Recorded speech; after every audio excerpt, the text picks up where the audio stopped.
Hey guys, Final RPG here, and we're going to go over the Missing Link trailer that just came out just a couple of days ago, and I want to do some side-by-side comparisons with some of the things that I've caught and glimpsed over in some other games comparison into this game, and I also just want to go over some of the facts of what's going on with Missing Link and when it's going to come out for beta testing and supportive stuff that's going to be along with it. So the first thing that I want to go over before going into actually when the beta is going to be happening for iOS and Android, I want to go over the controller support. You were able to use a DualSense PS5 controller, a DualShock PS4 controller, and an Xbox One controller. There is no connector needed or anything. They are all wireless, so you don't have to worry about that. And I also think that you were able to screencast it upon your TV with iOS at least, but there may be latency if you're using a controller and putting it through your screen, so it probably isn't recommended, but we'll have to see. And as well, you will also be able to play up to 3 players at a time, at least during the beta. The full game, they said you should be able to play up with 6 players. And during the beta test, though, you will play with 3 of your friends, and you guys can travel across the world by using AP, and you can just roam the streets and, fight enemies and all that good stuff, or probably go to other worlds. I'm not sure yet, but from what we know and this translation, that's what it's telling us. And then last but not least, I want to go over the beta times and when the sign-up ends, which will be November 19th is when sign-up ends for the UK and Australia, since they're the only ones that are eligible as of right now. And then iOS is going to be playing from November 29th through, I believe, December 8th.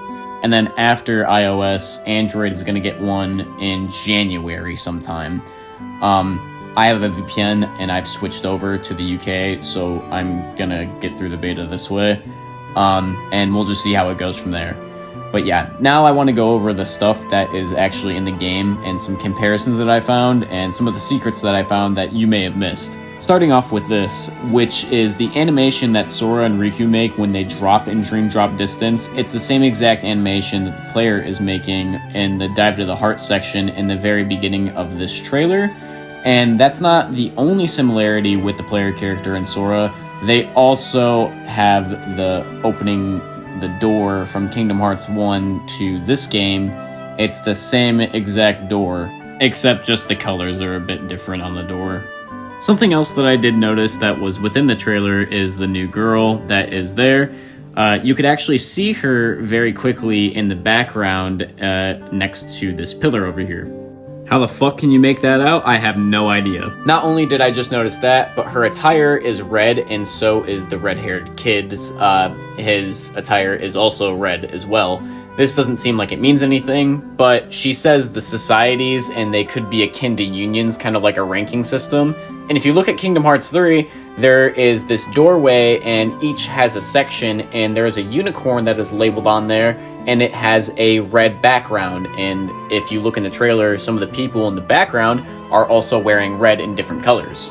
Now, you're probably wondering why I would compare Kingdom Hearts 3 Scala compared to the one that's in Missing Link.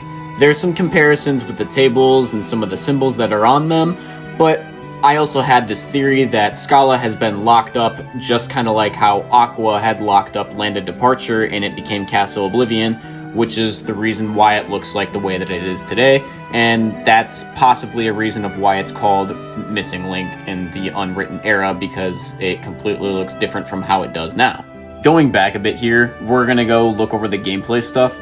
We got a new world here, which is entirely speculation. It could be Moana, the Jungle Book, Lilo and Stitch, like the Hawaii Islands, but we don't really know of now. It cannot be Pirates of the Caribbean because there's grassland, and it cannot be Tangled because there is palm trees. Also to notice at the bottom here, we have Mickey, Pooh, and Pinocchio, and the reason I'm mentioning them is because they are gold, silver, and bronze respectively, which is going to be based off the fact on how much damage they do or how much they can heal you. So it's kind of like how there was back in Dark Road and like Union Cross with the ranking system, except this time they're just trophies. As well, we have red dots pointing from left to right, indicating that there is enemies near us, which is really nice, so you don't always have to keep flipping the screen to see if someone else is behind you. And then the last gameplay thing, in the background we have a Moogle with the organization hood, and the last time that he was seen was in 358 over 2 days.